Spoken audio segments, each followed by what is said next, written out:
I didn't meet Jesus off the bat.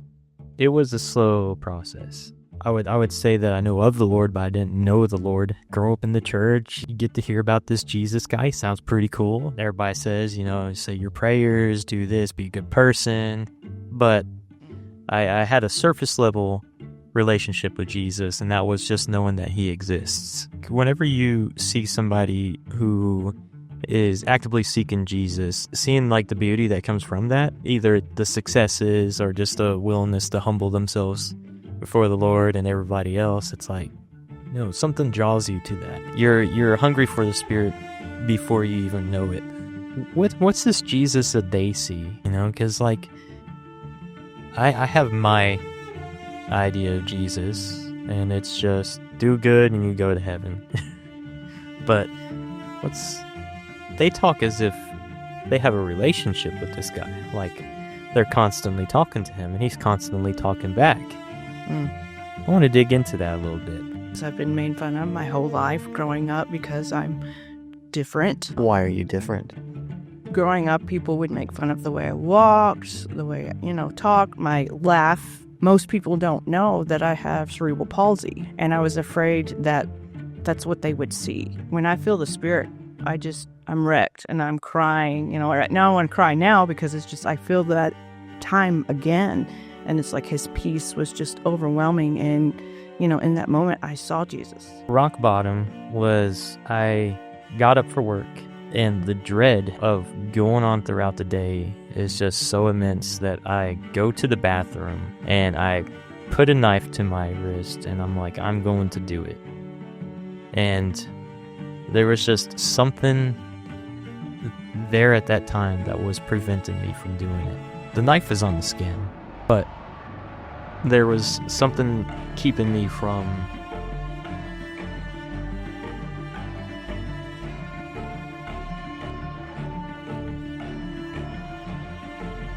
Seth and Kelly Elkins, welcome to the podcast. Been known by that name. You've been going by that name? Yeah. What you don't know, maybe, Seth. Oh, yeah, I forgot we call you Seth with 2 F's. And then Claire started calling us Keth now. Oh, Keth. Kelly, Seth. Yeah. And So that's your Hollywood name. I'm Sally also. Yeah. Jesse calls you Sally. I'm Sally. Yeah. Many aliases. I have a lot of nicknames. We don't need to go down. Well, there may be some names. Actually, that's why you're in today. I think you guys have been drug in for couples therapy. Surprise? Surprise. Yeah. Surprise. No, not really. You guys have an amazing story. I want to dive into it and see what Jesus has been doing. I asked you a question before we got started. I said, what do you think is the most interesting aspect of your husband's life? And I'll ask you, Seth, with 2 F's. What is the most interesting aspect of Kelly's? For her, I'd say it's her willingness to say yes to Jesus.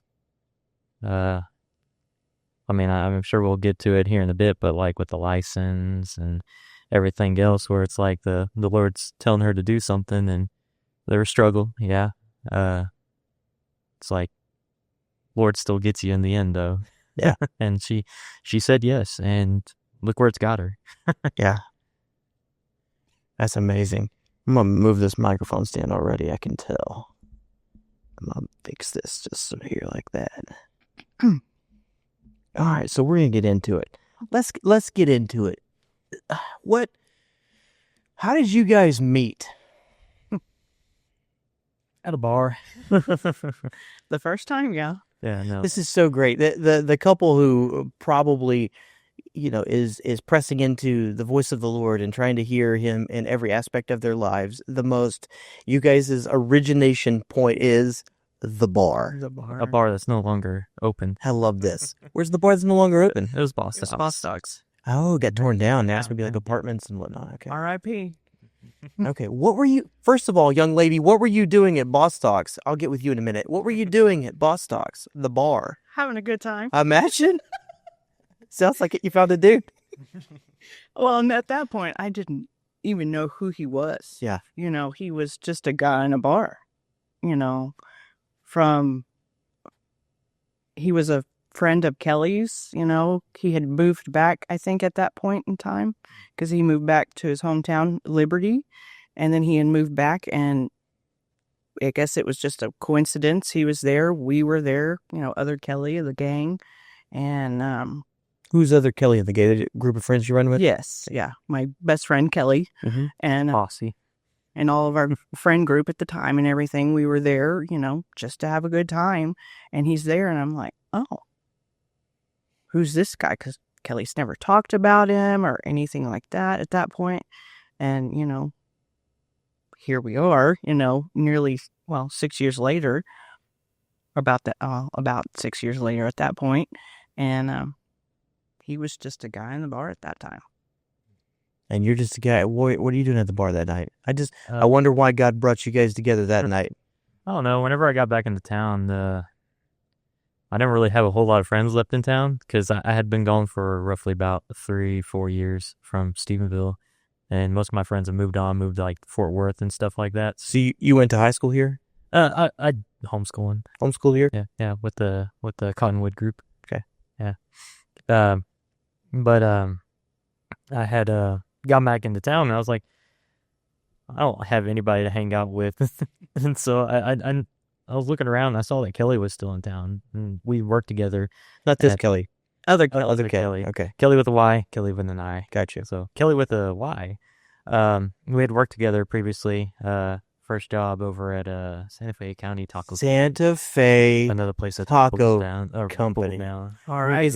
Is that place finally gone? It's gone. Did they bulldoze that? Yes, it's completely, Yeah, that's the a grass is stick. growing already. All the history's going away. I mean, that's generations right there. Oh, yeah. It was there when my mom was in high school. Sad day. That is a place that, forgive me, Seth, the food was never good. It was some of the worst Mexican food that you would ever put inside of your mouth. Oh, But it was so good. it was like a staple because that's where all the high school kids would go and like just get a cheap taco, Mm-hmm. an indescribable beanish burrito kind of a thing. It's fairly cheap. It's awesome, and now it's dead. Well, it was also a lot better to work at too because one of the employee privileges was that you get to make whatever you wanted. So, like my cousin, he worked there at the time too, and every single day he'd take the 12-inch tortilla, the one that we use for burritos, and he would make a giant taco out of it and put literally everything on there, from the green chili stew to Ooh. to rice to whatever else he could get his hands on, and he'd eat that for lunch every single day. I swear that we lost that company thousands of dollars. So funny. That place was amazing because there were people like me who would be like, that was awful food. Like, I don't know why we go there, but we go there. And then there's people like you guys who were like, that was amazing. It was so good.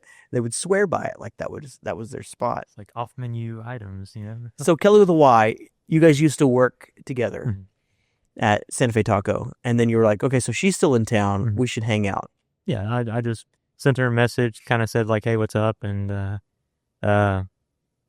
basically just tried to talk to whoever I could because I had a couple more other friends, but yeah, you can't get into contact with everybody. Yeah. Yeah. But she was the one that responded, and it's like, hey, can we hang out? Gather some friends, go hang out. And So you guys go out to the bar, Satan's honey pot. I'm sorry, go ahead. Freudian slip there. Did you hit it off? I'm just teasing. I don't know. Your pastor's never been to the bar before in his life. Never, never, not once. Cut to this camera. Did you hit it off or no? At that point, no. No, she did not. Like I said, he was just a guy in a bar that was friends with Kelly. Well, so like this is your first time meeting, and the first time you see the guy, you're like, meh. Yeah. Where are the men at? Well, I had a mustache, just a mustache, so wasn't doing myself any favors. I was also smoking a cigar. Yeah, that's also not doing myself any favors. But it was like the one place I could go to and like smoke a cigar and like in a dark setting, I guess. That wasn't like outside or somewhere outside my house or something. Fair enough. Well, you saw Kelly. I mean, what led to you guys eventually So as I started getting into the friend group, like melding myself into this friend group of Kelly's, Kelly with a Y, I got into like some of the group chats. Just started talking to everyone, kind of making friends. And then eventually Kelly and I started talking, and it just kind of went from there. I don't know. Something just kind of stood out. Guy in a bar, guy in a friends group, guy in the friend zone. Okay, go. When do you become aware of him? That's what I want to know. When does he transition from guy in the friends group to somebody on the radar? Because I'll never forget, and I don't know if you know this, Kelly messages me personally and was like, hey, do you like Seth? There we go. Let's just get.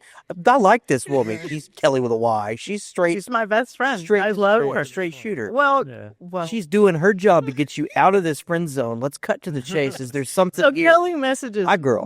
Kelly messaged me. Said, "Do you like Seth?" And I'm like, honestly, I don't know him enough to know that I like him like that. Like who? Like, you know me. I'm honest. I'm like, I don't know him enough to know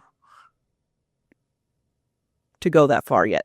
So we end up messaging back and forth on old Snapchat and Snapchatting? Oh, Snapchat. And back and forth, and just he ended up wanting to go bowling, and I knew what he was trying to do, but I wasn't comfortable yet. I was like, hey, can we invite everybody? So ended up going bowling and with the whole friend group again, and we were leaving, and I ended up having to ride back with him. Having to. This is heading in a great direction. She had to ride back with you. So I take it that the date went well. Well, we ended up getting back and everything and going to JC Park and just talking for hours and hours, just, small talk, just trying to get to know one another. And at that point, it was it for me. That was, I'm like, all right, nope, I like this guy. Date number 1. Yeah. He's out of the friend zone. Good job, Seth. It was probably like 1:00 in the morning until finally it was left the park, because it was just like one of those things where it's like you park at the park and then you just sit there and talk. I forgot why we even ended up having to drive back in town together, but so you pursued her then? I did. Did you, be real now, did you send Kelly with a Y to find out if she liked you? I did. Knew it. No, she didn't. I'm like, okay. It's like Kelly with a Y. I need the insights. Because I didn't know when we were together, when it was, everybody. Yes. I never got that impression. Well, Seth, have you always been soft-spoken, pretty, I don't know, you kind of have to search you out to find out what your opinion is. You're not the guy who's going to stand up on a chair and be like, hey, everybody. Have you always been this way? I assume it's a personality. Well, I've always been this way for the most part. I mean, there's been times I did pipeline for a while, and sometimes you're kind of like you learn to be a little bit more outspoken in those kind of regards. But I wasn't in it long enough to like translate to the rest of my life. Well, I say that, but I remember a time at church, we got finished with worship, and you're like, I need to say something. The Lord put something on my heart. Yeah. I need to say something. I'm like, get it, man. And you go and you just like, this is what it is. So the Lord's saying, if anybody's struggling with this, come find me. I'm going to pray for you. It was like, I forgot bold. Yeah. No. So the bold man's in there. I know that, but I'm just curious about the general personality. Is pretty laid back because she doesn't even know that you're. Does the man have a pulse? Yes. Yes, he does. So you guys go out, you go to the park, hit it off. Mm-hmm. Now, for you, are you already hooked, or did it take you some time? I don't know. There's just something like from the start where it's like there's something different, and what was different about her? I can't even pinpoint it. Well, I can now. If we want, like, spoiler alert, Jesus. Jesus, yeah. So by that, do you mean, because I think a lot of people say, well, Jesus, do you mean Jesus was leading you? Do you mean the things that you like about her were Jesus influenced? What do you mean by that? I'd say it's a little bit of both. Like, whenever you see somebody who is actively seeking Jesus and seeing like the beauty that comes from that, like the either the successes or just the willingness to humble themselves before the Lord and everybody else, it's like, something draws you to that. Especially if you have a hungry heart for like the Spirit, not even knowing that you have the hungry heart. You know what I'm saying? Where it's like you're hungry for the Spirit before you even know it. So let's put a pause right here in the relationship building piece, and let's chase this rabbit trail of Jesus.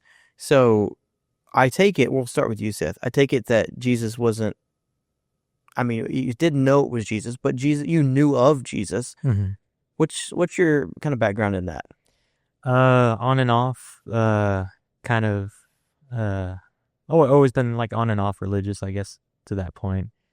I would say that I know of the Lord, but I didn't know the Lord at that. Explain some of that to me. What do you mean? So it's like, you grow up in the church, you get to hear about this Jesus guy. Sounds pretty cool, and everybody says, say your prayers, do this, be a good person. But I didn't see the results of getting like a one-on-one relationship with Jesus until much later on, and so like all that stuff beforehand was just surface level. I had a surface level relationship with Jesus, and that was just knowing that he exists. When did he meet you? He met me. he met me in a mental facility. So, I love do you want me to go through the you might as well. I mean, you can't say something tasty like that and not go there. So, there's the spice. There's the spice. Yeah, he was asking for spice earlier. So, and let me just clarify. Oh, how did you meet Jesus? In a mental facility. Okay. Yeah, where? How did you get to a mental facility? So I was basically doing what Jason said. I was working myself to death, just the way I cope with things. And I had been going to church with Kelly and to your church, and just so weird. Hadn't really submitted myself. Go ahead. Sorry. Yeah. It's like my church. That's ain't my church, man. Jesus. I go to the same place you do. I'm just as wrecked. Yeah. Go ahead. You pastor. Yeah. Yeah. There you go. Correct. So you're going to church. You found this girl. So this is actually after. Yes, this is after. So you were dating this at was that point. fresh. We were actually dating at that. Yeah, like we started dating on our official dating anniversary is May 4th. Okay, let me make sure I get this right. Sure. You've been off and on in the church, Seth, your entire life, known a lot about Jesus, but you have not met him, and then this is going to be post meeting Kelly. Yes. Cool. Continue. I know, right? It's like things line up. So, anyways, I get to a point where I'm going to church with Kelly, but my secret at that time was that at that point in time I was very much a self-confessed atheist. So I didn't really believe. There's some prior traumas to that. We can get into that later if we want to. But I'm so ready. Yeah, I'll go ahead and land the plan on this one though. So I get to a point where I'm working myself to death. There's no savior. There's nobody to save me from that. And So it's all up to Seth? it's all up to Seth. And so I'm working. I have 3 different jobs at this point. I get off of one job, I go to the other, and which would make you think that, wow, that's a lot of money. No, where'd they go? Not a lot of money. I had just got out of an apartment, made myself broke. It was my roommate that kind of like, basically I was paying a lot of it, but I don't blame him in the end. Like, So because I want to dig into this because it's probably going to be a repeat theme in your story. Yes. So you're trying to take care of somebody. Yes. Somebody else. So you have a roommate at the time, and again, no fault of his own. I don't know the story, but I'm just guessing. No fault of his own. One of your buddies, you self-sacrifice by taking on 3 jobs, covering the rent when he's probably down or can't, take care of it himself. And also buying a truck. And buying a truck. So all of your money is gone. It's all on your shoulders, and you don't believe in God. And So I you're don't believe in being God. taxed. Mm-hmm. What's it like? What did you, I mean, you say obviously you had mental health breakdowns, but what does that feel like? What do you mean when you say that? That feels like a deep, dark hole that you're falling down. There is no rope. There's nothing to grab onto. You're just falling, and you know the bottom is coming up, but you don't know when. Does that mean, like, are you concerned about, like, your finances? Do you just not care? You're concerned about everything. You're concerned about finances. You're concerned about your significant other, my girlfriend at the time. Were you afraid that she would, like, find out, or did you know? I had no idea.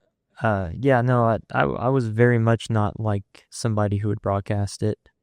So it was like bottled up. Oh, you took it. I was bottling it up. And so, like, it's just this dark hole you're falling down. Nothing to save you. The bottom's coming up. You're done for. What's that? What's that Tiger King meme where it's like, there's no way I'm going to financially recover from this. But it was more than just financially. It was mentally. It was just all of it, all aspects of your life that feel like are just crumbling down. Were you afraid of losing Kelly? I was afraid of losing Kelly, but I was also so focused on other things like finances and all that I couldn't give her the proper time or attention. Sure. And she'll tell you, like, I was barely around at that time. Yeah. So what was rock bottom? How did you know, all right, this is a problem? Rock bottom was I got up for work. Are we? I know I've already used some names. Are we allowed to use names? It's up to you. Okay. There's no secrets, but it's up to you. Okay, so it was Logan. We were working together. Logan's a friend of yours? He's a friend, kind of cousin. Kind of cousin? He's How was he a kind of cousin? He's Oh, my cousin. okay, so he's your cousin. He's my cousin. Okay. Yeah. Kind of cousin now, not kind of cousin then. Friend. A friend then. But anyways, we get to this point where I'm getting up for work, and the dread of going on throughout the day is just so immense that I go to the bathroom and I put a knife to my wrist and I'm like, I'm going to do it. And there was just something there at that time that was preventing me from doing it. Now, It let's prevented pause. me. Let's pause right there. So you take a knife and you're sitting in the bathtub? Mhm. Because these are the things that, like, I have not been through that particular portion, but, like, I think is kind of crazy. Not sorry, that's a poor use of words. It is mind-blowing to me is that, like, even in the state of this is the end, you still don't want to, like, make a mess. Like, why the bathtub? Sorry, a little dark humor, but, like, why the bathtub? And secondly, why did you choose to go out that way? So for the first question, I actually don't know. I guess just what you see in media has it portrayed as, and there was just that, not even thinking about it, just that innate desire to do that there, of all places. I think you said something very, very interesting and telling right there. A desire that you cannot explain, that you've seen, that's been introduced to you, and, like, it compels you, to go to that place. But you have a knife and you're gonna do it. What are you thinking? Not like what are you thinking, but, like, what's going through your mind, if anything, as you're climbing into this bathtub? I think I'm trying to remember. It's almost seemed like a lifetime ago. And time-wise, it hasn't been, but it feels like a lifetime ago. And I believe at that time, I was thinking, like, this is it. This is truly the only way to just get out of this whole situation and no longer be burdened by all of it. And as a closet atheist, you just want it to stop? Mm-hmm. You're not going anywhere after this? Is there a hope that maybe you go somewhere after this? Is there a fear that you may go somewhere after this? There was a hope. A hope. There was a hope. There's a hope that maybe there's a life after this. You did as best you could, and if there's a God up there, you went to church a couple of times, and he's going to let you in. Yeah, pretty much like, hey, I went to church a couple times, but you can go ahead and put that check mark on there. So you go to get out of this with a little bit of hope that maybe there's something on the other side. And you go to cut yourself. Mm-hmm. What stops you? Is it the fear of being cut? There was just something there at that time that was just compelling me not to. Like, the knife is on the skin. But there was something keeping me from, just slicing, essentially. And conveniently, I had my front door unlocked. And so it was like, not only was there something holding me back, but my front door was unlocked. And so, who comes running along to pick me up for work? It's Logan. And Logan comes and looks for me. And he finds me in the bathroom. And there's another level of friendship unlocked. And, he, I think he made the decision to call you, if I remember correctly. I think he called you. And then I may or may not have been there. Yeah. And everything kind of like in that time is just a blur. Kind of like you're in the daze the whole time. Like, is this real? Is this not real? So there's such a cloud that's come upon your mind that you're just checked out. Mm-hmm. And so you don't remember, or like even in the moment you don't know what's really going on. It just kind of feels like a dream. Had you medicated, or is this all the depression and the darkness that's This is all the depression and darkness, because I was not medicated at that time. I think I was on Prozac, but it was for something completely different. It was for like it wasn't for high blood pressure. It was for something. Like, it was something for Prozac for high blood pressure. I don't think that's it. It was like something, because like they basically said like, oh, Prozac is not typically used in like as an antidepressant anymore, right? They use like Lexapro, Wellbutrin, and all that, and Prozac has other uses aside from just antidepressants, and so I was taking it for something else at the time. I don't even remember what it was. So the best you can recall, Logan comes in. Did he say anything to you? Or? See, I don't remember. I remember him asking questions. What else do you remember? I remember Mr. Williamson showing up. Who is Mr. Williamson? He is a neighbor? No, he's an officer. An officer of the law here in the great town of, well, actually, redacted. There you go. Not to dox him or anything. We don't want that.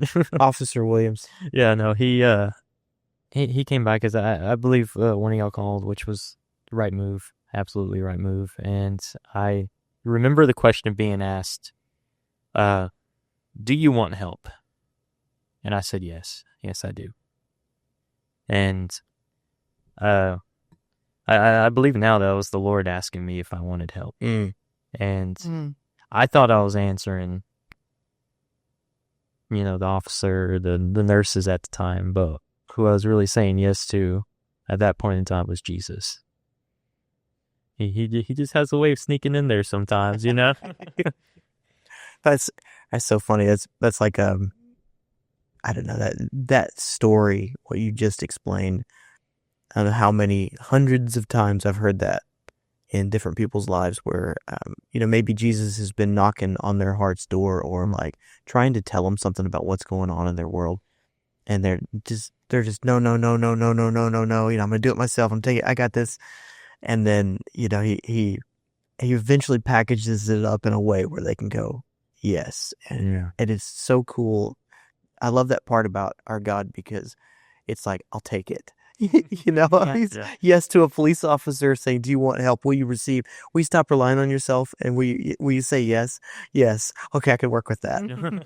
That's just, anyway. Okay, so what's your next memory after that? Next memory is being in the hospital here in town, and then they ask me again, do you want help? And I say yes, and being how technically this event is considered a attempted suicide, they put me on an ambulance, and they take me all the way to Fort Worth, south of Fort Worth. I forgot which one it was, what the hospital was called. It starts with an H, but they have a facility there where you go to if you have that mania or anything else, any like mental problems, and they kind of help you through that process where you take they get you on antidepressants, and you can go through like therapy sessions all day, but you're pretty much, my memory was just riding in that ambulance there, not knowing what to expect, not sure, like I'm sitting there thinking like the old insane asylums, where it's like a straight jacket. Straight jacket, giant building. At least the ones that show up in all of them. Yeah, that's all. Exactly. All the horror movies, just that was what was in my brain, but it wasn't like that. It was a very clean, sterile environment where I just kind of went in as a blank slate, because at that point I was just so drained that everything was out of me. So did you find help there? I did, and it was in that point in time where I started kind of digging into this Jesus fella, Not I wasn't like reading the Bible or anything, but like what was happening was I was sitting there praying, and I just kind of started wondering like what's this Jesus that like people like Kelly with an I, and like all of them see. Also the Y. Well, also the Y. Yeah, she counts too. Yeah, both Kellys. It's like, what's this Jesus that they see? Because like, I have my idea of Jesus, and it's just do good and you go to heaven. But they talk as if they have a relationship with this guy, like they're constantly talking to him and he's constantly talking back. I want to dig into that a little bit. And so I did. And there was a lot of downtime there. Like you have this routine. You wake up, you take your medicine, you go hang out in the communal quarters, and then like after a while, there's like different therapy sessions you can attend. They're all voluntary. You're not forced to go to these therapy sessions. But I was like, I'm here. I'm going to take the most, get the most out of it. Sure. And so I just start praying while I'm there, and I start trying to like talk and expect talking back. And that was whenever I had kind of that moment about school, where it's like, I want you to go back to school. And so you ventured to believe that God would speak back to you. Mm-hmm. So you start praying, and he encounters you about school. He starts talking to you. So let's break down how simple this is for anybody who may be watching this that doesn't understand that you're entered into now a two-way conversation. You've been praying your whole life, but now you're open for a two-way conversation where he might be able to speak back, and he begins to talk to you about who you are and your trajectory. Yeah. What do you say about school? He said, go to school. No. I didn't know this. He said, go. He said, go to school. Now, in my You were mind, not in school at the time. I You were was not working in 3 jobs. I was working 3 jobs. I had been to college previously. I attended a year at Lee College down in Baytown, Texas, for process technology, basically operating in a refinery. Because in my mind, that's where the big bucks are at. That's where you're gonna make your living, you know. And no, I didn't finish that. I got it about a year into it and just was like, I don't want to be down here in the Houston area anymore. I want to be back. I want to be back in Stephenville. So that's what kind of happened with that. So I get this idea to go back to school, and my aunt was bringing me a lot of books at the time, and she brought me a lot of astronomy books. So to be clear, because sometimes I get confused, you're talking about astronomy, not astrology. So you didn't get into like reading your sign. I used to do that joke all the time. Yeah, no, astronomy is just anything to do with the study of the universe, moving objects. I believe it's technically like the study of like moving objects is what it's defined as, if I remember correctly. I might be wrong, but astrology, yeah, no, completely different. But just in case everybody wants to know, I am a Cancer, so is my wife. So there we go. We got that out of the way. And so I just got this idea where it's like maybe that's what I'm supposed to go to school for. This is I've always seen this as like a cool hobby. Well, what if I saw this as an actual career opportunity? So that's whenever I was like, okay, I'm going to go back to school, and I'm going to go to school for astronomy. That was the idea. Was one conversation with the Lord what it took to turn around the ship, or what's that process like? There was still a bit of depression, but at that point in time, it was like a huge weight had been lifted. From that moment on, I knew I didn't belong in that facility. Now, I stayed. I think I ended up staying there for like a week and a half. I did so voluntarily because, obviously, I hadn't fully accepted Jesus yet. So I still kind of fell into the worldly sense where it's like, I need this help. Sure. But I knew that I didn't belong there at that point in time, and but then I get out. and realize that my jobs that were there are no longer there, save for one, and then that kind of depression starts sinking in again. I feel like I'm going back, relapsing, essentially. And I go into work. I have no pants. The last pair of pants I have are ripped, so I wear shorts. He was For not clarification, we was shorts to work. I was wearing shorts to work. Okay, I was thinking, dude, you're off the rails. I should start with that. You're now going into work without pants on. I think maybe you should have There might be stayed. something wrong with me. I know. I don't know what it is, though. So you don't have any pants. That's because of fundage, right? Fundage, yeah. Okay. Rip my pants. Don't have any more pants. So I have shorts, though. I have plenty of shorts. So I throw on my nicest looking pair of like khaki shorts, and I go in. On your last job. On my last job. And I get told, you can't wear those. And I was like, well, I literally don't have anything else. And it was like, well, I can't let you clock in unless you put on some pants instead of shorts. You can't wear shorts. I was still wearing the shorts, I swear. But and so I get very perturbed at that point, and I'm like, okay, fine. So I start heading to Walmart to get my shorts or get my pants.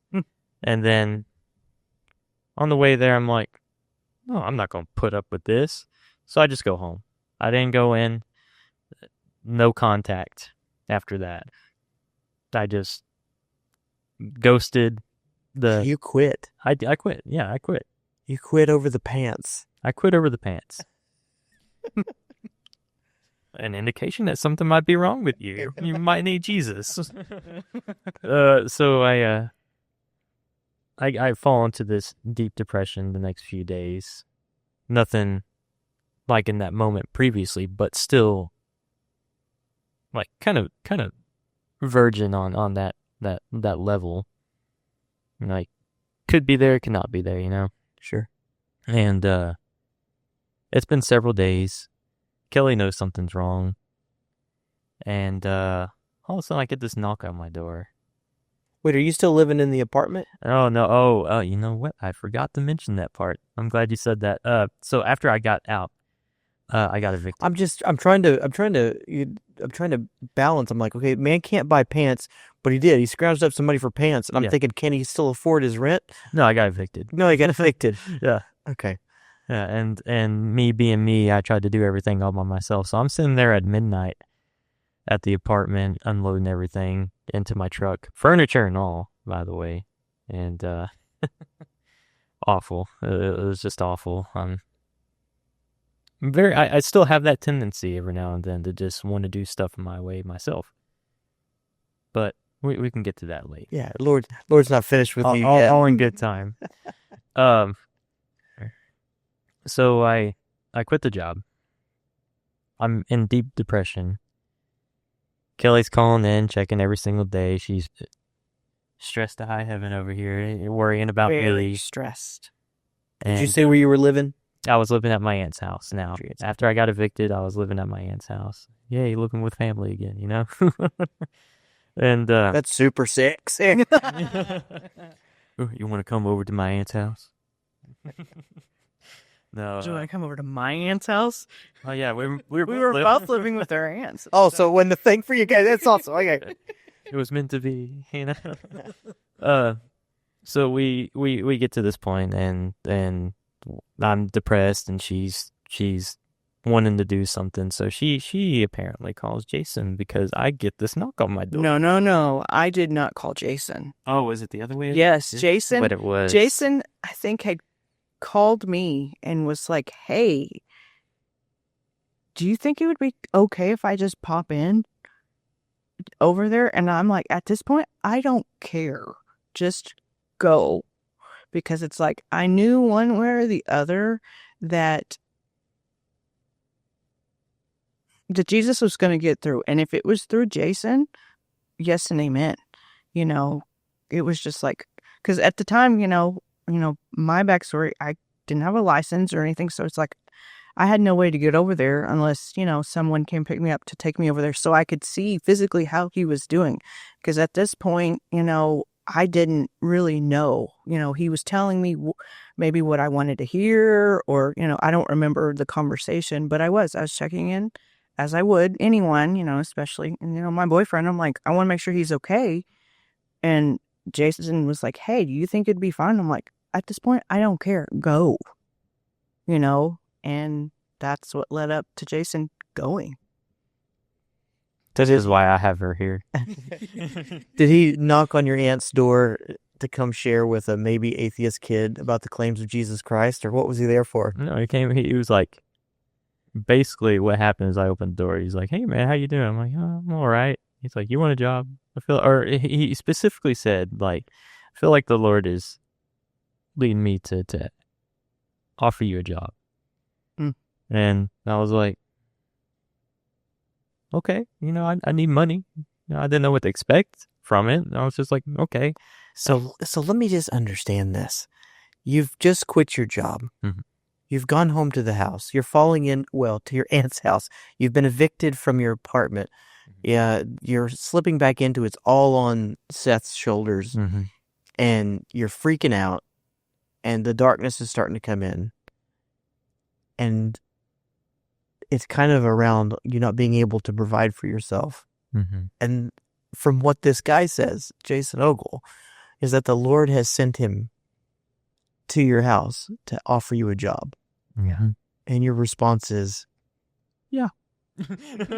Yeah. Okay. All right. I'm pretty sure that's how I said it too. I'm pretty sure I said, yeah. I was like, yeah. That's amazing. Well, and also me being detail oriented, what he told me was that when he said yes to Jason, he was literally, I guess, maybe in that moment, thinking, all right, basically I need to pull up my bootstraps and get back into work. Mm-hmm. You know, he was thinking, I need to get back to work. And then it just fell into place that Jason shows up with the job offer.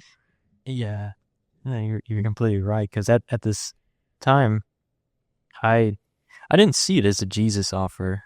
I saw this as a job opportunity to hurry up and get things back on track. Maybe getting another apartment if anybody would rent to me after all that.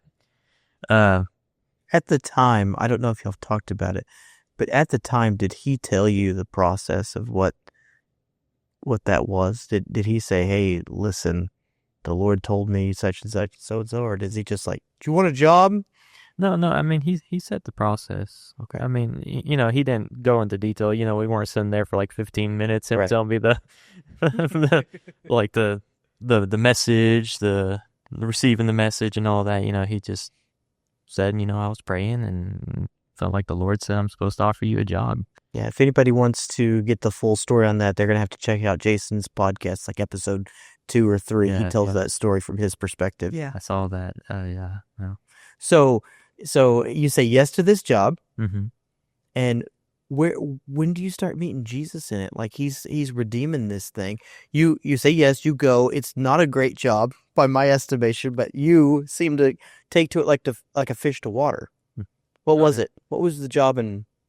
Well, the job was landscaping, and specifically mainly just mowing and edging, trimming, all that. And like we had a few jobs where we would like trim bushes or something, but mostly just weed eating and mowing. As simple as it could be.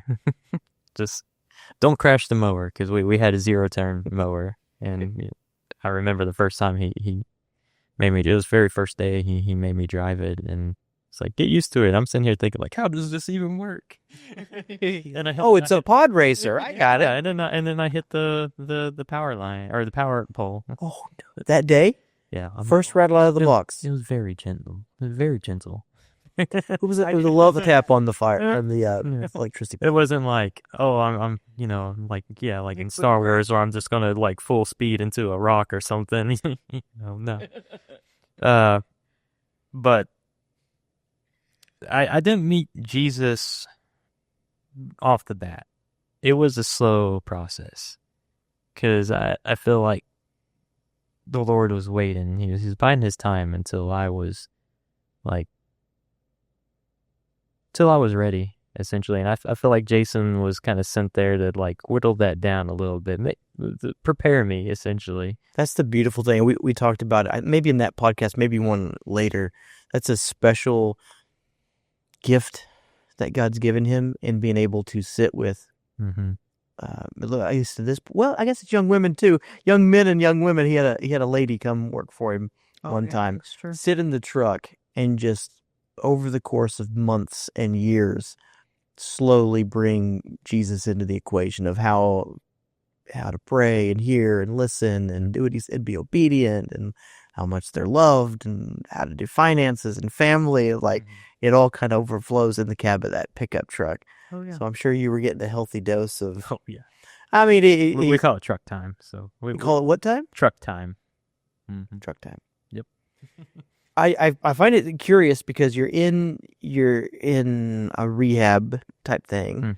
and you hear the voice of the Lord, so that's a possibility. Mm-hmm. But still, there's a slow burn Mm-hmm. to meeting him fully.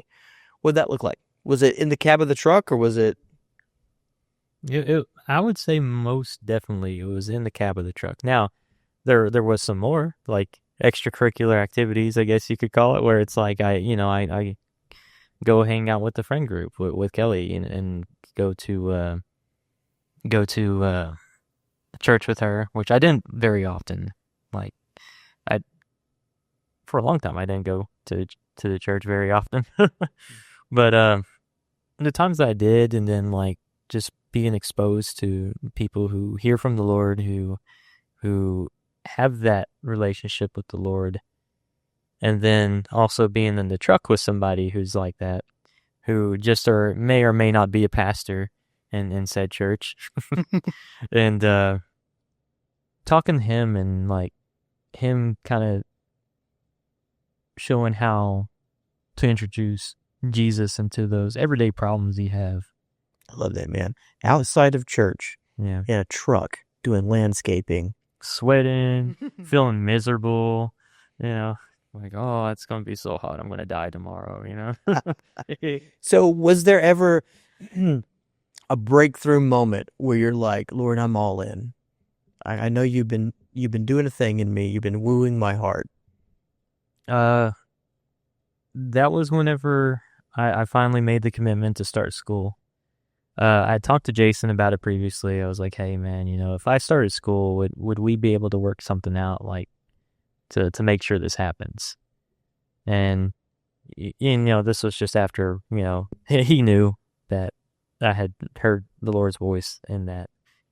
And he's like, oh, yeah, no, we can try to work something out, but at the same time, I need you. And I need you to work. So he would be willing to split time while you went to school. You go to school and then come work for him on the side. Mm-hmm. Okay. So I go up to the school. I go to the community college. I don't go to the university first because I'm thinking money. Like I can build myself up here and get accepted easier into the university afterwards. So I go there and I sign up for classes. Now, I don't know what was happening in my brain at the time. Oh, yeah. Okay, because this is where the story gets a little fun. Yeah. I go in full expectation, even tell them, I'm like, hey, I just want to see if I can sign up for fall classes. This is springtime, by the way. January, if I remember correctly. So it's January, and I'm asking, hey, can I sign up for fall classes? Can I go ahead and get the ball rolling on this? And they're like, yeah, that will get you signed up and everything. And everything seems like it's working out perfectly. I get done. I sign up for the classes. I walk out, and all of a sudden, I get an email for an invoice of the semester, and it's $800, which pretty cheap by school standards nowadays. Oh, yeah. That's before you. Most definitely. $800. Well, why are you charging me? Yeah, it's like, why are you charging me? I wasn't expecting this till later on. And I look, and I start signing into like my school account, my new school account, and it's saying that my classes started yesterday. Oh. I'm like, excuse me? Like now I'm really confused. So I start calling everybody up. I'm freaking out. And I call Megan up. I'm like, I don't know how I'm going to pay for this. I call Jason up. I'm like, I accidentally signed up for classes this semester. What can we do here? And this was kind of the beginning of COVID as well, I believe. So like, or just past COVID, I think, like just at the rear end where it's like everything was still mostly remote, but everybody was meeting in person now. And so I work out where I'm like, okay, I'm just going to drop 2 classes. I'm in it now. And so I take 2 online classes and somehow managed to make it work. I sat there and I would listen to my lectures while I was working. Like I would just have my earbuds in, and while he was, because he recorded, the specific professor recorded his lectures on Twitch. Nice. So like I would sit on there. Twitch? Yeah, on Twitch. Nice. So I would sit there with my earbud in, listening to the lecture. That's got to be Boyer or somebody. It was. It was? Okay. It was. Yeah. No, and but I believe in that moment that the Lord set me up. I feel like he definitely knew what he was doing, and he made me start that semester, because I thinking about it later on, that if I had not jumped immediately into school, I wouldn't have started school. If I wasn't forced into a situation where I had to be in school, I'd be out.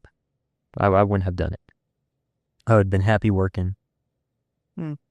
Interesting. Mm-hmm. Lord seems to do that to you from time to time. A lot.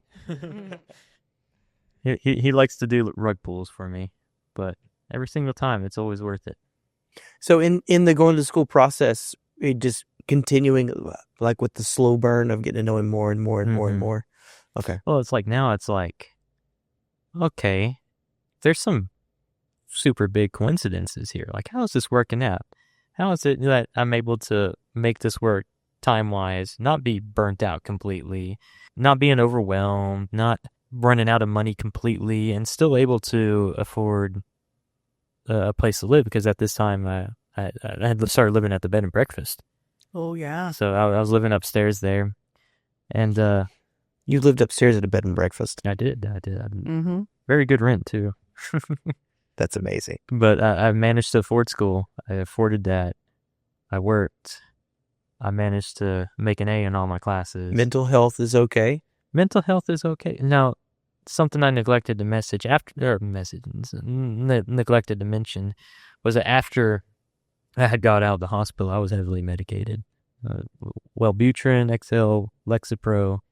I was taking all those every single day, and it was around that point where I felt like a release, and I just didn't need to take it anymore. And I wasn't taking it, and I was happy. So by release, what do you mean? You mean like you felt like you'd recovered to a point where you didn't need to take it anymore, or you felt like the Almighty was saying, "I got this," or That exactly the second one, yeah. And I felt like the Lord was giving me peace in that, and this was all going on at the same time as like school and everything, and it's like, by all means, I should be utterly stressed and hating my life right about now, but instead I'm feeling this release, and I don't need to take this medication anymore, and I'm happy. And so that like I'm assuming that was like a proof to you that they're like, he's been speaking to you now. Yeah. And he's laying out, so he exists and he loves you. Well, let's pause your story for just a second, because there's still a lot of work to be done, but there's been lots of breakthrough. I want to pick yours up. So you meet this guy in a bar, y'all start hanging out, hitting it off, and all of a sudden he goes crazy pants, right? Mm-hmm. And then it takes Jesus to pull him out of this rut, this hole. Yeah. He cites you a bunch of times in your walk with Jesus and knowing him, and like, being able to speak life into him, basically. That's what we say in the church. That's right. churchies. Yeah. We spoke life. Yeah. When did you meet Jesus? I met Jesus actually at Jason's house on Isla, when they were living on Isla. So you didn't grow up in the church like Seth did? I did. You did? I did. I, grew up Baptist mainly, and was in and out of church as a kid. And then when I moved to Stephenville, went to church with my aunt, at a couple of Baptist-based churches, and was out for a while. And then other Kelly with a Y, basically, kept like, hey, come on. When did you meet Kelly? Kelly with a Y is going to have to come on the podcast now, because she's been referenced so much. How did you meet the evangelist Kelly with a Y? Kelly and I went to school together. We graduated together, Besties kind of thing? Best friend. I mean, we were really good friends in junior high, but became best friends in high school. Okay. And she was going to the church. Well, it was youth at the time, before we became YAG, but at youth. And she was like, hey, but that's not where it got started. She, on Fridays, because she was working at Santa Fe at the time, and on Fridays, I guess it was her day off or whatever, or when she had a day off, she'd go over to Danielle's house, Jason and Danielle's house, and have what they called girls' day. And she's like, hey, why don't you just come with me? You'll get out of the house, because still, no license or anything like that. Get out of the house and just come hang out with me and Danielle. And I'm like, okay. So I'm, Wait a minute. Let me just pick up on something real quick. I do want to hear this. Sure. But I've heard this twice now, where you say, I don't have a license. Yeah.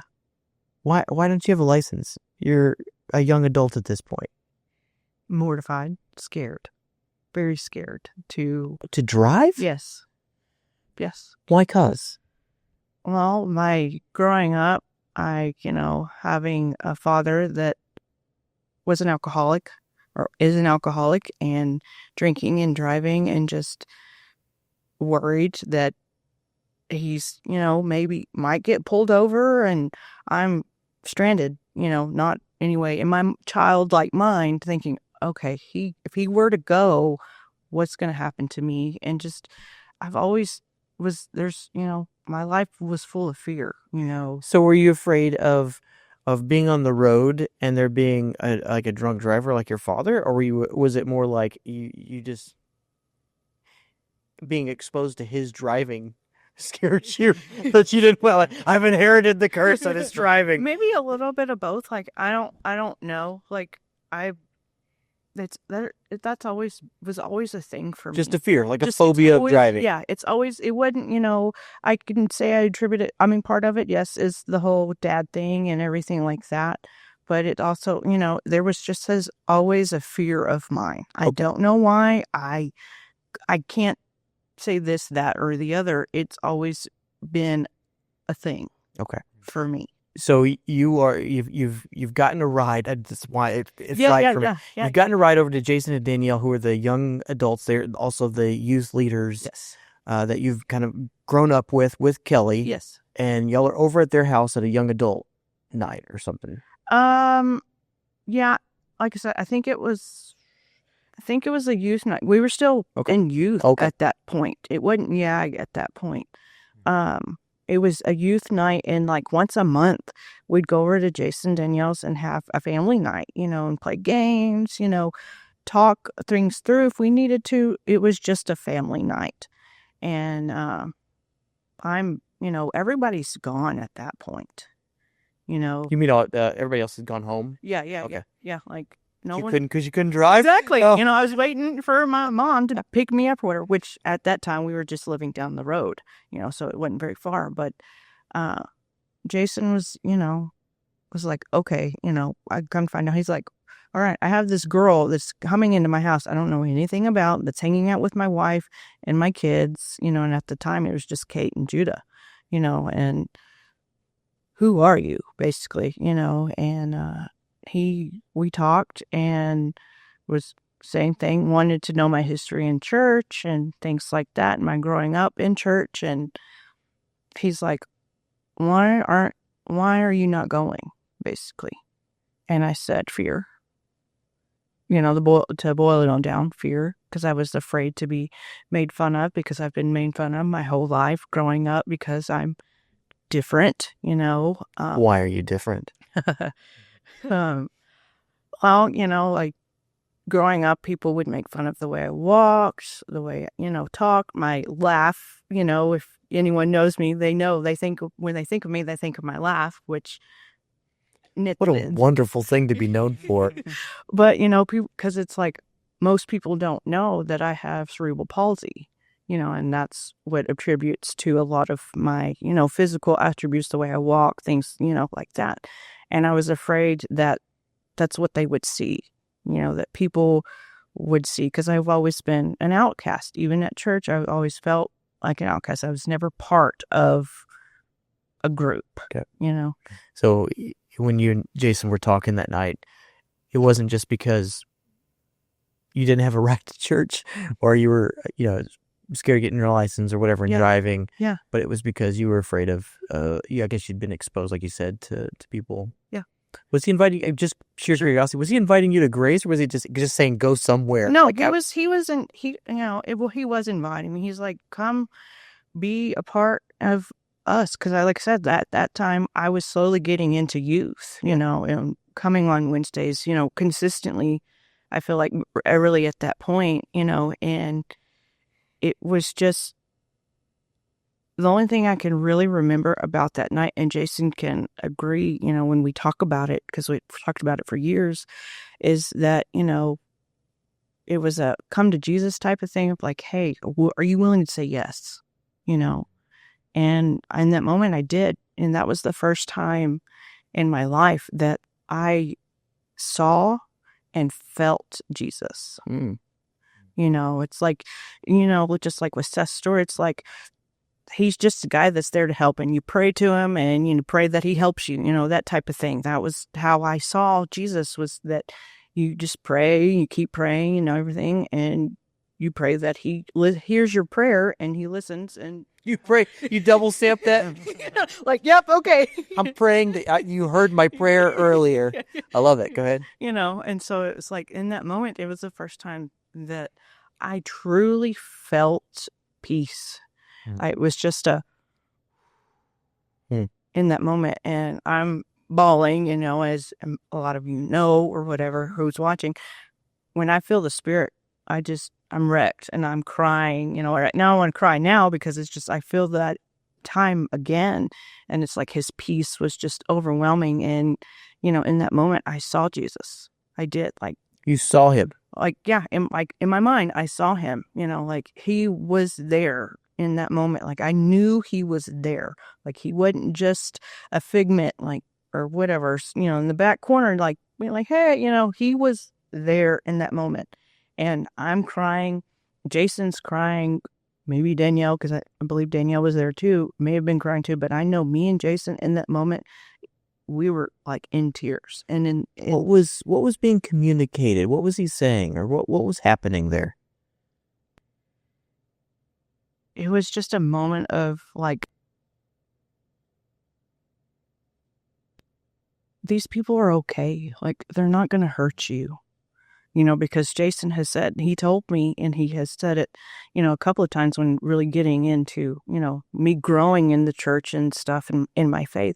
He's like, Kelly, if there is one person that makes fun of you, one person, I'll take care of it. Like, I won't allow that to happen. And in that moment, I believed him. I did. And I trusted him. I trusted Jason to have my back, because I never felt like that people had my back, and I knew in that moment, nope, okay, I could believe him, I could trust him, and I just kept going to church, kept showing up to youth. Awesome. So Jesus meets you that night. You know that he's real. You know that he hears your prayers because you just saw him face to face. Yeah. And of course you start going to church and whatnot, but like, was it smooth sailing after that? You are entering into a relationship. Well, you will be entering into a relationship with Seth in the coming days. Well, that was a few years prior. Mm-hmm. So I was 19, so that was like probably 2016. Okay. Roughly. Well, tell me this, just to kind of round out that fear of driving. Yeah. Story. I know that was a pretty big deal in your life and in your story. Well, so you have this fear. It kind of became, as I remember, a front burner issue with you and the Lord. Like, yep, a part of what Seth was attracted to in you was that overcomingness. Yeah. That God was doing in you. Yeah. And I remember one of the deal breakers whenever like he was beginning to hear the voice of the Lord. He was like, God, what's the deal? Yeah. With you, and you were saying, Lord, what's the deal with me? Why am I stuck on this? Yeah. Even so much like you would go to take the test and then wouldn't. Do you remember those days? Or like you would sign up for it or whatever it was, and then not go. Mm-hmm. Why was that such a hurdle, and how did the Lord overcome that in your the fear behind it? I grew up with, all my life it's been fear-based, and still I struggle with it still today, but I have a sense of hope because I believe that the Lord will get me through it, and it's so fun to watch you drive around, by the way. Thank you. Every time I see you, it's still weird for every me. time I see you in a parking lot, and it looks like it's second nature. Sure. Because you're just driving around like you're doing a thing. I think the Lord nudges me to remind me that this isn't normal for you. Yeah. And it's like, oh yeah, you did such a thing, Lord. Yeah, and he did. And we can dive into that because that's the big thing for me was the driving. And it was like, tell me the story. Tell me the process a little bit. I would start the process or take driver's ed, but then not take the tests, the written part or whatever. And was, Jason finally, it was a thing for me. And between you and Jason, kept encouraging me and everything. And Jason was like, I will pay for it. Because, I didn't have a job or, You couldn't. wasn't consistent. Exactly. It's like there wasn't consistent work or whatever. And obviously couldn't get there if I had a job. And Jason was like, whatever it costs, I don't care. I will pay for it. I'll never forget that moment because I remember, I think it was after a rev table. If I remember correctly, it was after a rev table and we had gone to lunch, but then had come back and you were like, nope, I'll pay for it. A rev table was when we used to get together and seek the voice of the Lord and or seek the presence of the Lord, and He would speak to us and kind of guide our lives, and we'd do some Bible study type stuff, but it was mainly like where He charted out. And I think if it's the same day that I'm remembering, it was one of those days where He said He wanted to overcome this fear in your life. Yeah, I believe you. I'm sure. I just remember we got behind the computer, whatever, the soundboard computer, and boom, you or Jason had put in card information, and then boom, there it was, to see if I don't remember if that was when I actually finished it and took the written. I want to say so. I think it was. I think at that point I had done what I was supposed to do. I, of course, passed the written part, but it was I could pass the written part all day. That's no big deal for me. Okay, cool. I'm sitting at a computer passing it, whatever. But it was me getting behind the wheel was the scary part for me. Yeah. Because I was, afraid I was going to get in a wreck or I was going to cause a wreck. Like all these, thoughts were running through my mind that this or this was going to happen, and it was a hurdle. And luckily, I had Annette, which is my boss, was like, because she was coming to pick me up for work, when we finally, because I've been working on and off with her for temporary during tax season or whenever she really needed me. And she was like, you can drive my truck. You can practice in my truck, and over the years, I had several people be like, Kelly, you can drive my car or whatever. Yeah. But I was afraid. I was scared to death to do it, and they're growing up. I drove a little bit here and there as far as practicing and stuff, but I never felt comfortable. I think what folks don't understand is this.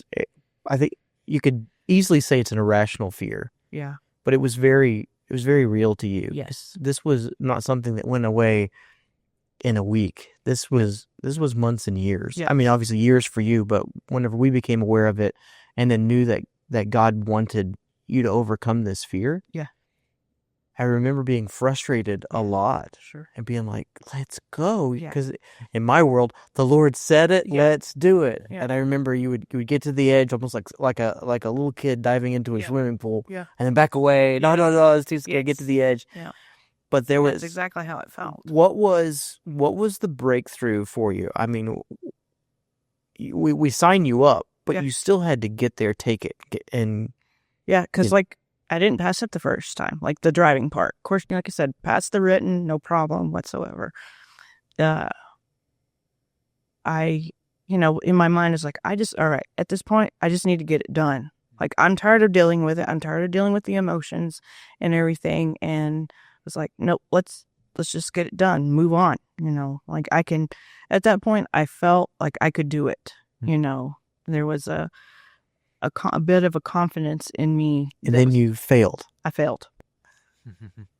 I did. I love that so much. I love that so much because it's just not perfect. The Lord knows what He's doing. Mm-hmm. And you would think, okay, and she said yes and then overcame the fear and slayed Goliath. No, she lost. Yeah. Yeah. She failed. Yeah, because at that point... Why didn't you quit? I knew I couldn't.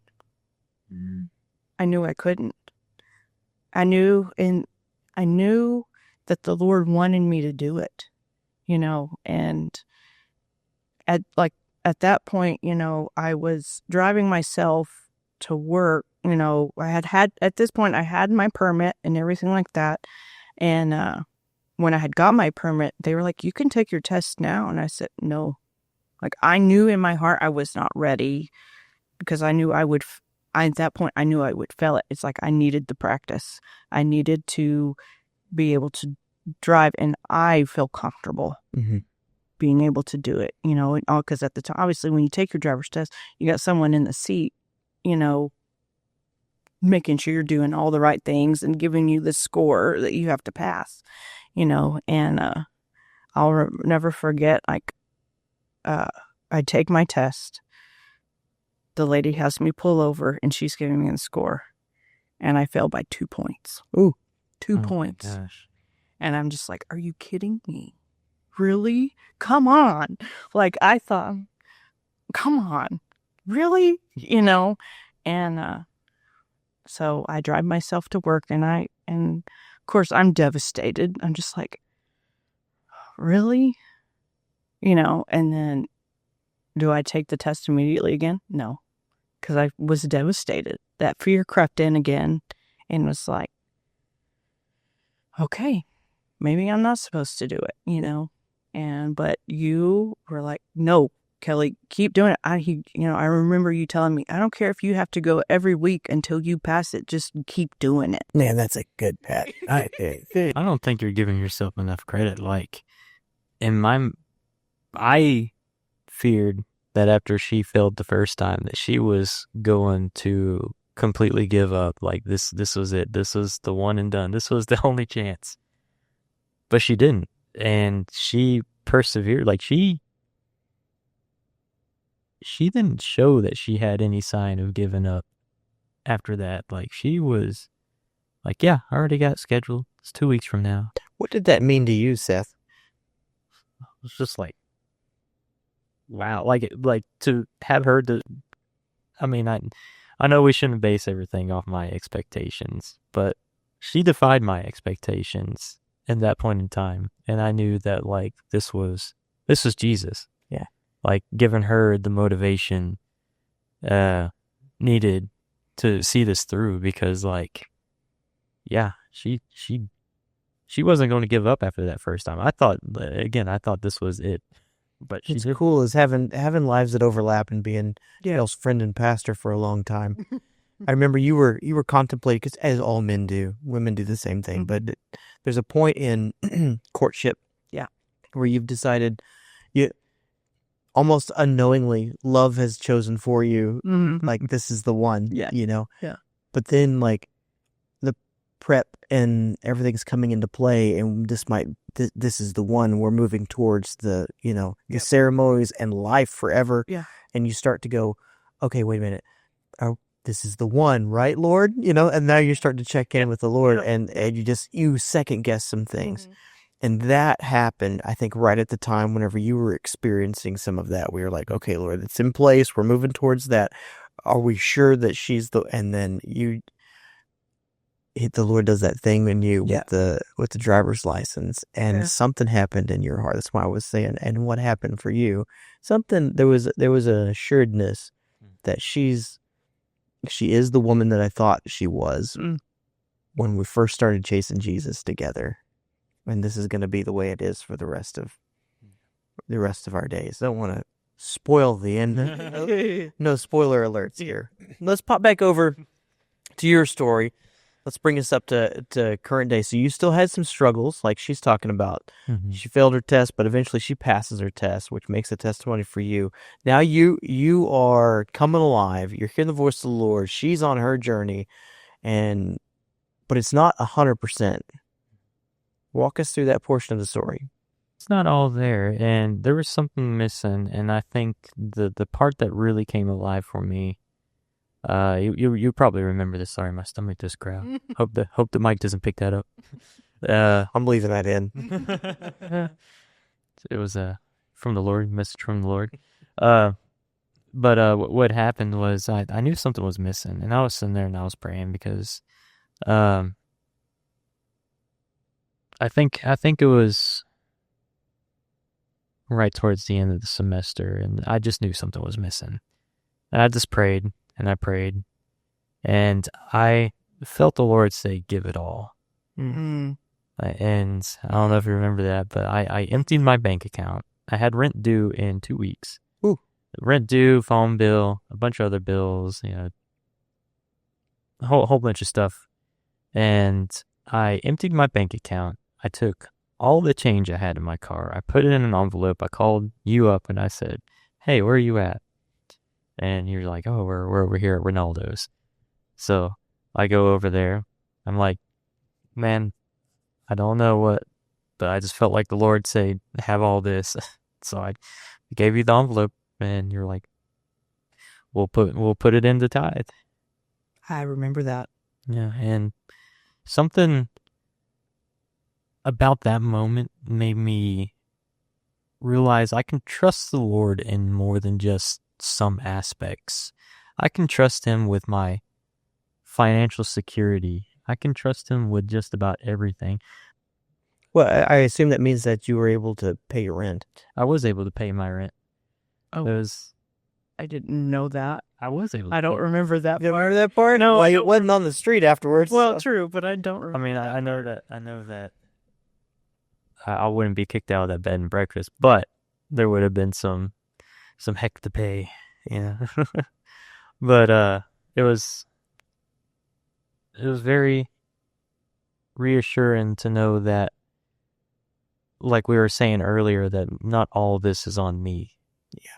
To know that Jesus has our back, and that if we just trust him, if we give him the trust that he wants to perform miracles on any aspect of your life, then yeah, like things might work out for you. And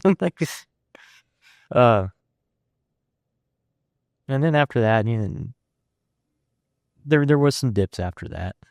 The way I describe faith, I don't know if it's that way for everyone. At least for me, it's like you go through ebbs and flows, but each time the water, which I like to represent as like the spirit, you're trusting God and everything, raises each and every single time. So yeah, it ebbs and flows, but like the low you have now is still higher than the low from before.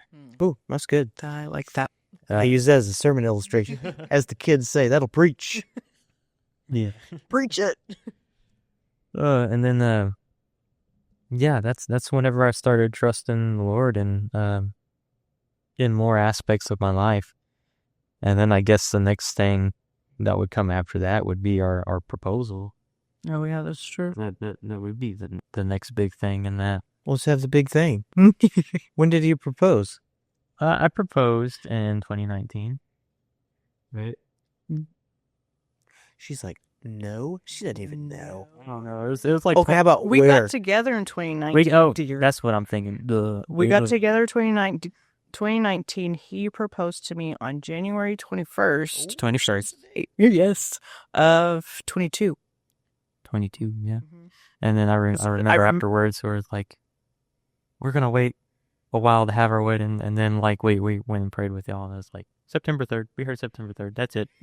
I'm like, that's not. Do you remember that? I don't. You don't. So y'all must have come over, or Well, We were at. because I'll never, like, We were at Pattaya. nope, we weren't. I know exactly where we were when we had this, he proposed and everything, because in my mind, and this is what he told me, backstory, he's like, oh, it's going to be like 10 years. Yeah. And I'm thinking, oh, 10 years. I'm like, Why? I didn't want to give her no. recent expectations. I didn't want her to be like, oh, it's going to happen anything now. Oh, you mean the proposal? yeah. That you meant after you proposed, no, it was a this- 10-year wait on no. a row. This is like, yeah. No, because, at that point in time, I was like, I'm ready. Like, I'm ready to be married, He's just being sneaky. Yeah, because I had no idea. I had, obviously, what girl really wants to know when he's going to do it. Sure. But had no idea and everything. And, of course, he pops the question. And, obviously, I say yes. I mean, it was the easiest yes. Assuming you said yes. Easiest yes? Easiest yes. And, so in my mind, I'm like already planning. I'm like, okay, of course, me being a girl, and as all girls do, you plan the wedding way before you. It's already done. Yeah, like it's already done. But no, we were to get back to It was you, Seth, and I, you and Jesse. We were at Mi Familia. Okay. Oh, Yeah. Yeah. And we were talking about it, and we were, of course, talking like, okay, what dates and things like that. And I'm like, I have no clue, no idea. And, I didn't know if I wanted, a fall wedding. I knew I didn't want a winter wedding or, that type of thing, or summer, whatever. And we were going to do it 9/2. And then, no. Yeah. It was 9/3/22. How did you land on the date? Just picked a date? We prayed about it, and This I is just what I'm felt in trying my to heart. accentuate in your story, because what I think is unique about you two guys is that, like, y'all are more than most, you're seeking the voice of the Lord. You're seeking His desire for your world in every facet. Yeah. And I think some people can say, well, 9/3, we just felt like the Lord was in it. Is that because you decided? And what I want to communicate to folks is that, y'all are asking and waiting on a response. Mhm. Asking and waiting on a response. Mm-hmm. I think it's pretty cool that you got the number, you start moving towards it, because it's really like an example of how you live the rest of your lives. So we're all together. Yep. We're asking you, as you do with newly engaged couples, Sure. did you pick a date? Yeah. And y'all say, no. No. And we say, well, let's pray. Yeah. And you guys hear a date. 9/3. 9/3. we heard 22. 9/2 first. Nine- We heard 9/2, and then we looked at the calendar and realized that. Well, never mind. My point's out the window. But Yeah, never mind. No. So it's 9/2. Yeah. Originally, it was going to be 9. It was 9/2, but that fell on a weird date or something. So y'all did 9/3. It would. I think that 9/2 would have been a Friday.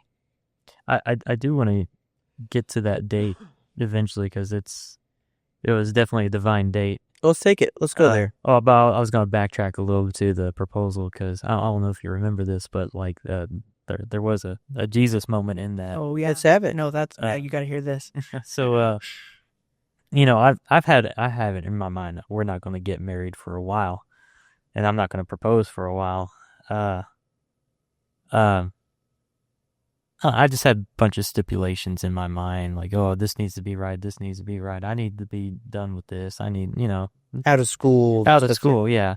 And then, just in a random prayer, I just became overwhelmed with the Spirit, like, just in tears, and it was just saying, now's the time. It's time. And I'm sitting there thinking, like, what am I going to do? I don't have the money for a ring. Sorry, Kelly. I hate that you had to find out this way, but I went over to Aunt Laura's house, my aunt, Oh. and she had a ring there from one of her friends. They had been engaged, or not her, but her friend had been engaged to a guy, and it didn't work out, but they still had the engagement ring, and I got it, and there's that belly again. Oh my gosh, I need to eat lunch after this. That actually may be a word from Lord. Yeah, no, You don't even go to lunch. Yeah. Yes, Lord. Yes, Lord. Fall in your direction. And then beforehand, I had asked Kelly with a Y if she could find out Kelly with an I ring size, and she said 8. Well, I knew in my heart that wasn't right, and because her left hand is ever so slightly smaller than her right hand, so I knew something That's was a off. gangster husband note right there. Go ahead. Way to go, sir. So I knew it had to be smaller, and I just fixated on this number. I can't remember now. It was either 7 or 7.5, but I was fixated on that number, and got that ring. And guess what number it was? 7 or 7.5. 7 or 7.5, whatever. Yeah, and it was exactly the right size. Wow. It's like a glove. Look, like a glove. And it's smaller than what she told other Kelly. So But this I was basing it off of this ring. Uh-huh. Because this is an 8, and I would wear it, switch it on. I could, put it on both hands or whatever. So, and I'd put it on this ring finger to see if it's the same size or whatever. And it was Ish. It would slide off just a little bit, but it would hold just fine. But yeah, no. I'd have you show both your hands, but unfortunately, you're holding the makeshift mic right now. There you go. Yeah, that's me. There it is. Cool. I think you guys have a cool story. It's cool to see how he's taken you from, Seth, you in particular on this side, 3 jobs, self-dependent atheist, to closet atheist, to a Jesus reliant, free, you only move when he moves, Yeah. lover of God. That's pretty cool to watch. And to see you removed from your fear. I mean, you've always been rocking and roll. We Yeah. love the way that God's made you. But there was a pothole that you fell in along the way. Yep. Of fear that went way back. Yeah. And to see him pull you out of that thing, and it's kind of like it's a running joke between Jason and I that like the sin, the fear, the issue may be as small as a driver's license. Yeah. But that decision to say yes and follow after Jesus, to get your driver's license, that's our thing. Just get the driver's license. Yeah. Yep. Is now like it's the one little piece of leverage that moves mountains. Well, Just and that, say yes to him, and it. well, and that's what I forgot to mention in that story was that, of course I fail, and I'm like, oh, like, come on, like, really, I'm saying yes, I'm doing the work, and I fail. But in that, like, when I went to go take my other test, I'll never forget. I had prayed all week. I had prayed the night before. I said, Lord, at this point, I don't care if I fail or pass. I'm doing this for you. Mm-hmm. Like, you want me to do this? Yes, I'll do it. Fear or not, I will do it. And in that moment, I didn't care if I had failed or passed. I had a sense of peace over it. It was just, I'm just doing what the Lord told me to do. And then I passed. It's amazing. All right, I think this is going to be where we land the plane today. I think, and I've mentioned this already before, but I think you guys are pushing harder than anyone else that I know to hear the voice of the Lord, almost like a Jesus philosophy, to only do what you see God doing, what you see the Father doing, and what you hear him saying. Yeah. I think that is going to pay dividends, if I use financial terms. I think that is going to pay off for you guys more than you'll ever know. I think your lives are going to be wildly filled with flavor.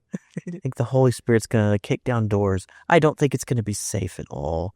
I'm not saying that you're going to be full of riches and everything's perfect. Like you said, there's ups and downs and ebbs and flows to life. But I think it will not be boring. I think that you will bring him honor. I think that your family will be blessed. I think that once you get a taste for seeing a smile crack across his face, I don't think he'll ever stop. Yeah. And I think it's, my opinion, the only way to live, but few choose it. And you guys have chosen it. And I couldn't be prouder as kind of a papa parent with you guys. But I also, I couldn't be more humbled as a friend to walk alongside you and see y'all take the big swings that you take. So thank you for coming on the podcast. Thank you. Well, thank you very much. Appreciate it. Thank you for giving me your time. Thank you for being friends. Yes. Love y'all. Love you. Love you too. And we're out. Adios.